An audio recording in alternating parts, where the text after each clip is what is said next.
everyone, and welcome back to the IELTS online series day 9. And we will continue the writing task 2 in this class as well. In the last class, we talked about the approach to academic task 2, and also we discussed the first two question types out of the 5 question types. So, in this class, we'll learn how to write introduction of the remaining 3 question types, and in the classes to follow we'll discuss how to write body paragraphs, and we'll write the body paragraphs for each question that we have discussed so far. All right, let us begin. So let us look at the advantage disadvantage question type. Basically, these question types require you to mention the advantages or disadvantages of the given statement or the given topic. Sometimes these question types may also ask you which outweighs which, right? Do you think the advantages outweigh the disadvantages or the other way around? So these two question stems can fall under this question type, which again becomes maybe a two-part question or an opinion question, depending on the kind of stem that the question asks you to answer. So in this case, the questions are mostly straightforward and requires you to point out the advantages and disadvantages of a certain topic, while also asks you if the advantages outweigh the disadvantages, right? Again, to identify the question, you should focus on the question stem. Now, let us see one of the sample questions for this question. And the first step that we need to follow while doing any academic task to questions is to identify what question type it is. So, as we can see, the question stem mentions that, do you think that the benefits of this outweigh the problems? So, in this case, now obviously, advantages and disadvantages can be rephrased, and it could work as pros and cons or benefits and problems and so on and so on. So in that case, please be wary and don't get confused as to make this question type as a problem solution question, but this is an advantage disadvantage question. So after identifying the question type, we are going to read the topic of the question, trying to understand what context do we need to write at. Today, more and more students are deciding to move to a different country for higher studies. So basically, the topic or the context of this question is people moving abroad for education. So that's our question. And so we need to figure out what are the advantages of people moving abroad and what are the disadvantages of people moving abroad. And we don't only need to point those out, but we also need to give our opinion as to which do I think outweighs which, right? Which do I think is better off? Are there more advantages or are there more disadvantages of this certain topic? So the next step would be to make notes, obviously. So again, we are going to draw two columns and we are going to brainstorm about what could be the advantages of moving abroad. And these could be pretty basic ideas actually. The first one is quality education and personal growth. Very obvious. The second one is better job opportunities. Third one is improved standard of living and information and cultural exchange, meaning exposure to these things, right? Now, these are the few points which can be advantages. Disadvantages are expensive fees, homesick, brain drain, and racism. So these can be few disadvantages of moving abroad for education, right? So depending on these points, which side or what should be the position of my essay? Which side do you think I should take? Now, obviously, because I have generated the same number of ideas in both cases, I think I would be better off if I actually chose to say that it's more advantageous than than the number of disadvantages that it has. Why? Because that is how I would like to tilt my essay. Now, obviously, you can also say, because you have generated the same number of options, you can also say that disadvantages are more than advantages. But please remember that no matter whichever side you take, you need to um, sketch your essay in the same manner, right? So your essays should follow that thesis, whichever, no matter whichever you are taking. So in this case, my position would be that the benefits outweigh the problems. So this is the position that I'm deciding to take, and on the basis of this I need to write my introduction, and I need to know that how am I going to structure my essay. So even though we have not started talking about body paragraph, I'll just give you an example.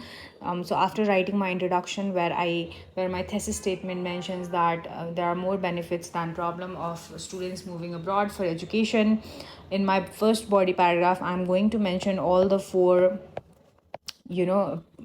pointers that I have generated here, and I'm going to be pretty much more elaborative. Whereas for disadvantages, I'm going to mention probably just two of these and not all of them, right? Because my essay should support my thesis statement. It does not make sense if you are giving both of these sides the same weightage and saying that, hey, I think that this outweighs the problems. So please make sure that depending on whichever side you take, you should also weight your body paragraphs in the same manner as well. Now, if you say that I think that the problems outweigh the benefits, in that case, you should mention in the first paragraph, you should talk about all the disadvantages in a very elaborative manner. And probably in the second paragraph, you can just talk about few advantages. There are just few advantages, and that's why I think that this outweighs the advantages. So this is one way to go about this question type. All right, so now let us move on to writing the introduction for this question. And here is an introduction. A successful career and life is often dependent on the education one has received. So, this is my background in relation to the question. For this sole reason, people are no longer hesitant in leaving their nation, family, and friends in search of good education and a better quality of life. So, do you see, this connection that I have made to my background? So, please make sure that your background is relevant to the question that has been given and to your thesis statement. Through though this trend is expensive and has impacts on a macro level, there are numerous advantages of studying abroad. So, do you see how I have phrased my thesis statement so that my opinion is very clear to the reader, that I believe that that the benefits definitely outweigh the disadvantages of moving abroad for education. So, this is one way of doing it, of writing an introduction for this question type. Now, since first of all, we are just looking at, we are identifying and introducing ourselves to the question types that we have and learning how to write an introduction. We will be looking at the remaining two question types and write an introduction for these question types as well. Probably discuss a little bit about body paragraphs in this class, and from the next class, we will look at how to write body paragraphs for these question types. The next question type that we have is a problem solution question. Now, as I have already mentioned in the first class, a problem solution question can also play around where the question may ask you to talk about causes and solution, or problems and causes. So, not only problem solution, but this question can also include causes of a certain topic or an issue, right? So this is a sample of a problem solution question. I am very sure that this is pretty much straightforward and the most easiest to identify. The question is going to be a what question, where the question is specifically categorized into what are the problems of certain thing and what can be done to tackle them, or what are the causes of a certain thing and what are the problems that are happening because of these causes, and so on, right? Now, in this case, after you are done identifying the question, understand the question. So, the question is basically the gap between rich and poor, which is the concept of income inequality.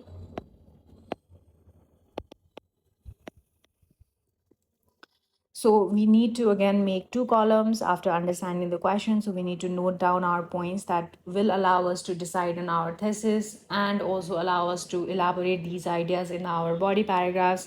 So the problems that income inequality can create are in fact financial crisis in a country, fragile economy, high inflation, poorer health outcomes, and crime and violence, right? So these are a few pointers, or let's say problems because of income inequality. The solutions are pay in living ways, invest in good public education, make tax systems more redistributive, and implement related government policies, right? So these are few solutions of income inequality. Now, in this question, something that a lot of students get confused about is, don't compare it to an opinion based question. So the all three questions that we have discussed so far in some way or other asked us to give our opinions, but in this case the question is not asking us to give our opinion, but it's rather a what question, right? So in this case, your opinion is not going to be very explicitly saying that, or there is not going to be an opinion at all, in fact, right? So in this case, let us see how are we going to write our introduction, especially how to write the thesis statement for this question. So this is the introduction for this question. Again, starting with the background, the income inequality is definitely a pressing and burning issue in today's world economy. A background to this question: this current disparity is built upon various societal prejudices, such as discrimination and enslavement in the past, and has piled up over time.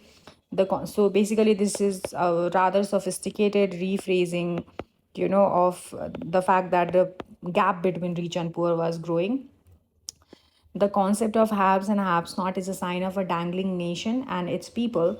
However, improving basic social infrastructure and implementing policies can settle the differences, if not completely uproot the after spills of the issue. Now, this is my thesis statement. Again, this is a rather sophisticated way of writing a thesis statement as well. So, as you can see, what I have done here is, instead of mentioning, in the introduction itself that hey, the problems are financial crisis or fragile economy and high inflation, I have chosen to group all of the points that I had generated, and I'm saying that this is a indication of, so all of these points are indication of dangling nation, right? So the pointers, you should be able to group those pointers and be able to present it in a phrase or probably a certain word that groups everything that you are going to talk about in your essay. Similarly, solutions also you should be able to group, and I have mentioned that implementing policies and improving basic social infrastructure, such as improving public education or paying a living wage. So these are few things, and implementing policies can actually help. So I'm not mentioning my exact pointers in the introduction itself, because I know that I'm going to talk about these things in my essay, and especially with a word limit of 250, I do not want to repeat the same words or same vocabulary over and over, right? So that's why in a problem solution question or in a two-part question, the thesis is not going to be opinion based. It's actually going to be you know um, acknowledging the questions that have been given in the argument. All right, so this was a sample for the problem solution question. Moving on to the last question type, which is a two-part question. Again, two-part questions are also very easy to identify with a background statement. The questions ask you very straightforward what questions, right? Now, one thing you should not be confused about is you are not required to debate over this background statement in the question. So this question is not asking, if if money can buy happiness or money cannot buy happiness. This question is actually stating this as a fact, right? Now, if this is a fact, you cannot go on your essay and say that hey, money can buy happiness. So you cannot do that, because this has already been established as a fact. You should this should just act as a background contextual context for you. You should focus on these two questions, and that's why this question is called a two-part question, right? Now, here again, pretty much easy to identify this question type as well. So let us read what the questions are. So why is happiness difficult to define, and how can people achieve happiness? So the first question is, why is it so difficult for us to define happiness? And the second question is, how can we achieve happiness? Now, again, as I just mentioned, you cannot say that earning a lot of money will help me buy happiness. This will automatically contradict the statement or the statement that the question is using as a fact. So do not use that as your answer in the essay. You need to be really careful about that. Now let us start creating notes. So the first column is about difficult to define and how to achieve. So because happiness is an abstract concept, such as emotions, or such as, let's say, art. Yeah, art is actually abstract, because a lot of people have different perceptions about it, and hence it is an abstract concept and hence difficult to define. We do not have an accurate measurement tool, such as we can measure water or blood pressure and so on, but we cannot measure how happy one is or how happy Mr. B is, right?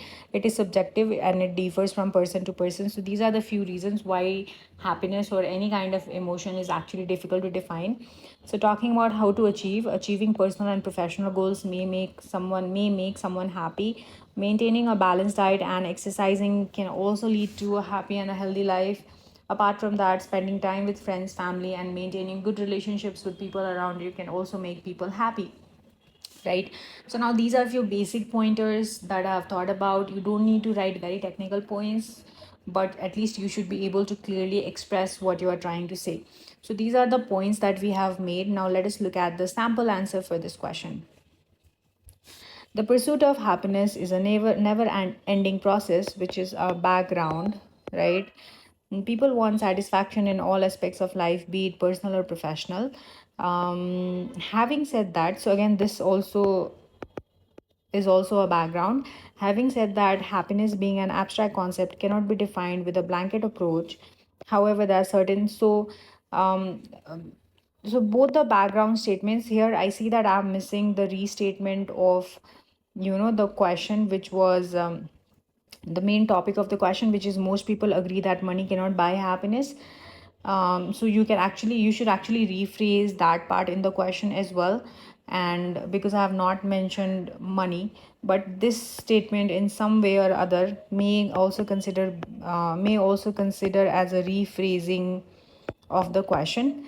Then I have tried to acknowledge the two question type, which is happiness being an abstract concept cannot be defined with a blanket approach, and however there are certain traits. So both of these statements actually acknowledge the two questions that are being asked in the question. And again, notice that I'm not mentioning the exact pointers that I've generated um, for these two questions, and I will be talking about those points rather in my body paragraph than mention them in my introduction.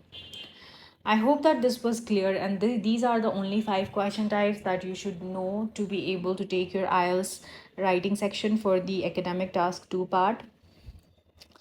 Now we'll move to see a little bit about writing body paragraphs. I'll just give a brief about body paragraphs in today's class, and probably next class we'll talk more about it. So there's a certain structure that I ask students to follow, and it actually becomes a very clear structure, in fact. So just like we did it in academic task 1, start your body paragraph 1 and 2, both of the body paragraphs, with a topic statement, which is basically a summary of your paragraph, right? Just like the thesis statement is a summary of your entire essay, topic statement is a summary of your paragraph. Then start with mention at least two main ideas in your body paragraph.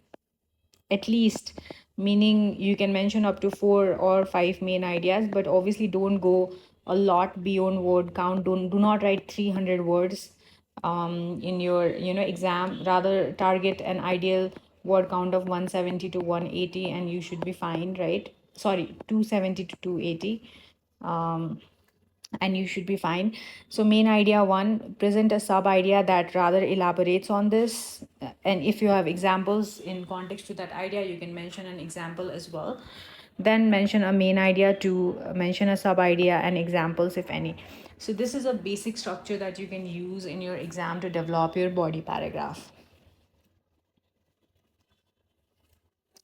Now, whenever you are developing your body paragraph, make sure that whenever you are switching between the ideas, you can use these kinds of devices, right? So let's say you talk about your first idea. After talking about, so you can use the connector first, probably, right? First of all, so and so. When you decide to switch to the second idea, you can use the connector second, third for the third idea, and so on and so on, finally for your final idea, right? So this is a very pretty straightforward way of using cohesive devices. Apart from that, you can also use connectors such as furthermore, moreover, in addition to, right? So these are connectors that allow you to elaborate on your ideas. So whenever you are elaborating on your ideas, you can use these connectors, right? Despite, for instance, although, secondly, instead. So these are few ways you should be able to display these connectors whenever you are writing your essay.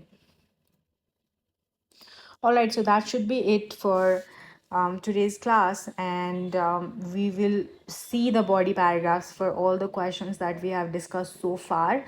And I think that should be good for today's class. I'll see you guys in next. Thank you.